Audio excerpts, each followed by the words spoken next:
Kajian hati. Kita sudah kehadiran Talitha Curtis di sini yang ingin bercerita. Ya, Assalamualaikum warahmatullahi wabarakatuh. Waalaikumsalam warahmatullahi wabarakatuh. Salam kenal, nama saya Talitha Curtis. Kalau dari tadi saya dengerin Pak Ustadz, Teteh, semuanya itu berkaitan dengan ibu, orang tua, kasih sayang orang tua gitu yang sangat luar biasa ya. Nah, kalau saya ujian saya dari kecil Pak Ustadz, itu sudah dimulai dari ibu kandung saya yang tidak menginginkan saya untuk lahir di dunia ini. Dan bapak kandung saya yang sampai hari ini saya belum tahu siapa orangnya. Akhirnya saya diangkat dengan ibu angkat saya yang kemudian juga bercerai juga dengan suaminya, dengan bapak angkat saya.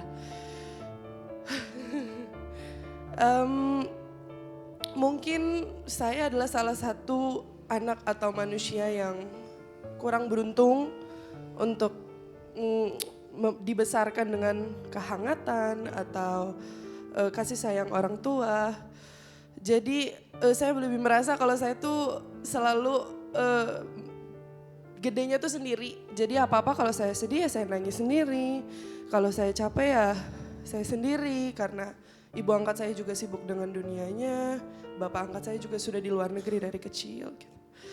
Dan seiring berjalannya waktu saya sudah dewasa, saya mendapat berita bahwa ibu kandung saya juga masa lalunya tidak baik. Bukan dari wanita yang baik-baik gitu.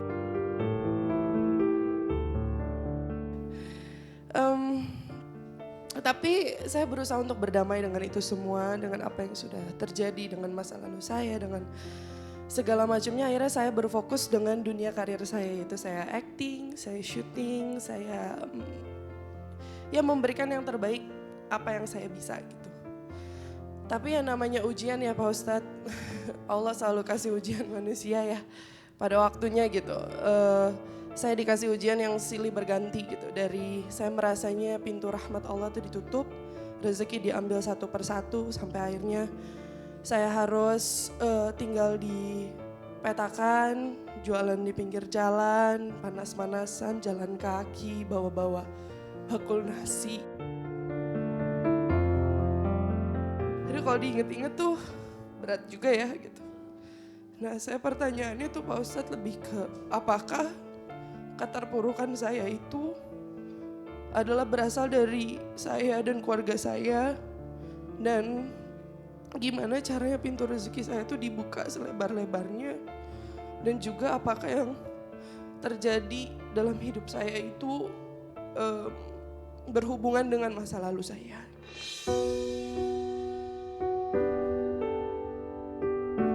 Yang paling aku ingat sih betapa marahnya aku sih sama Allah. Kayak aku sangat marah sampai akhirnya aku ngerusak diri aku sendiri. Aku bergaul dengan pergaulan bebas yang tidak disukain sama Allah, yang dibenci lah sama Allah. Saya bilang sama Allah, ya Allah, aku berserah diri sama apa yang akan terjadi dalam hidupku, apa yang akan datang, apapun itu, saya berserah diri. Saya mencoba menerima apapun yang terjadi dalam masa lalu saya tidak akan pernah membahas atau menyalahkan siapapun lagi. Saya berdamai dengan semuanya, dan alhamdulillah ya Rabbil Alamin, satu persatu ditunjukkan jalan keluarnya gitu. Bunda, yang pertama kita harus selalu berhusnuzon kepada Allah. Harus selalu berprasangka baik kepada Allah. Ana inda dhonni abdibi. Sesungguhnya aku sesuai prasangka hambaku.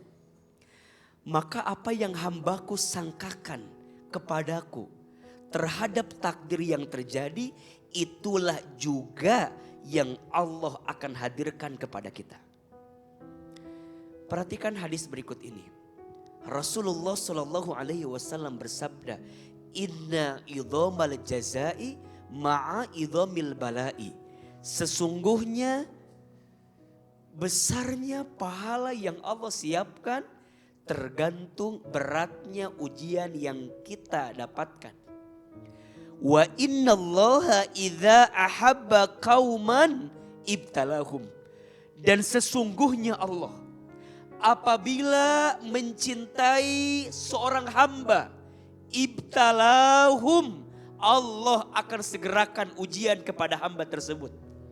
Faman radiya falahur ridha wa man sakhita falahus sukhtu. Barang siapa yang ridho, Allah ridho kepadanya. Dan barang siapa yang marah, yang benci dengan ketentuan Allah, maka Allah pun marah benci kepadanya. Tolong catat baik-baik. Harta, kedudukan, jabatan, pangkat, kekayaan yang membuatmu jauh dari Allah, laisa ni'mah, itu bukan nikmat. Bal istidraj, itu namanya istidraj. Jelas? Akan tetapi semua rasa sedih, semua rasa sakit, kecewa, terjatuh, miskin, susah, dunia hilang.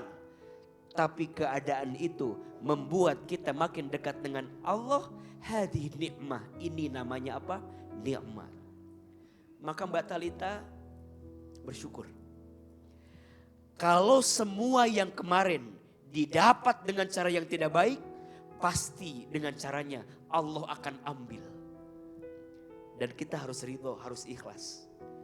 Lebih baik selesai di dunia daripada dihisab di akhirat. Betul? Boleh kita baca? Agar kita dicukupkan, dikayakan. Mau? Agar apa? Dicukupkan, dikayakan. Bismillahirrahmanirrahim. Allahumma kfini bihalalika an haramika wa agnini bifadlika amman siwaka. Ya Allah, cukupkan aku dengan yang halal dan jauhkan aku dari yang haram, dan kayakan aku dengan karuniamu daripada aku bergantung kepada selainmu. Amin. Ya Allah, dulu saya salah, tapi rahmatmu lebih luas daripada kesalahan saya. Ya Allah, dosa saya banyak, iya, tapi ampunanmu lebih luas dibanding dosa-dosa saya. Karena Rahman Rahimnya Allah lebih besar daripada azabnya Allah.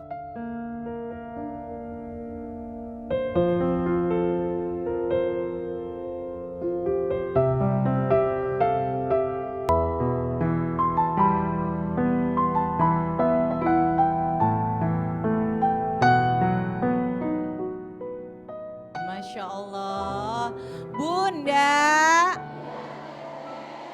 masih di kajian hati. Tenangkan hatimu. Dan A, kami persilahkan A untuk memberikan kesimpulannya. Dan kita tutup nanti akan dengan berdoa bersama ya A. Mangga. Masya Allah. Bunda,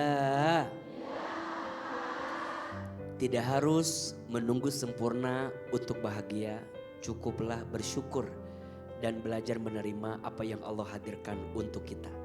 Allah tidak mungkin meletakkan sesuatu dalam hidup kita kecuali pasti ada kebaikan untuk hidup kita. Ya Allah, perbaiki hidup kami, bimbing langkah kami di bulan Ramadan. Jadikan Ramadan kami tahun ini lebih baik ya Allah dibanding Ramadan kami yang sebelumnya. Rabbana dzalamna anfusana wa illam taghfir lana wa tarhamna lanakunanna minal khasirin. Ya Allah, ampuni semua dosa-dosa kami. Maafkan semua kesalahan kami. Rabbana atina fid dunya hasanah wa fil akhirati hasanah wa qina azabannar. Subhana rabbika rabbil izzati amma yasifun wassalamun alal mursalin walhamdulillah Rabbil alamin.